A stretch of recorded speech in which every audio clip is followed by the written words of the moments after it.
MRI হাসপাতালে এখনও উত্তাপ, দমকল কর্মীরা এখনও আন্ডারগ্রাউন্ড ফ্লোরের একটা বড় অংশে ঢুকতে পারেননি। প্রথম ঢুকে এসেছি আমরা, চতুর্দিকে বিষাক্ত কার্বন মনোক্সাইড গ্যাস, তার ভিতরে আমরা আসছি, পোড়ার গন্ধ চতুর্দিকে, এখনো চতুর্দিকে ধোঁয়া। দেখতে পাচ্ছেন এটা এক্স রে রুম, একটা ফ্লোর উপরে যাবো, একটা ফ্লোর। দেখতেই পাচ্ছেন দমকল কর্মীরা আপ্রাণ চেষ্টা করছেন আমাদের বাইরে বের করে দিতে, কিন্তু আমরা সমস্ত খবর দেখাবো। মানুষ শ্বাসরুদ্ধ হয়ে এই এই এই বেডগুলোতে প্রাণ হারিয়েছেন।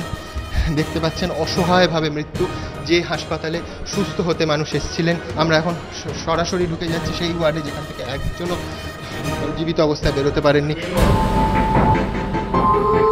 এত ঘন্টা পরেও আমরা কথা বলতে পারছি না, আমাদের সমস্ত নাক মুখ বিষাক্ত। 9 ঘন্টা পর কার্বন মনোক্সাইড গ্যাসে ঢেকে গেছে। দেখতেই পাচ্ছেন এখানে একটি ব্যাগ পড়ে আছে, এই ব্যাগ যার, তিনি আর বেঁচে নেই।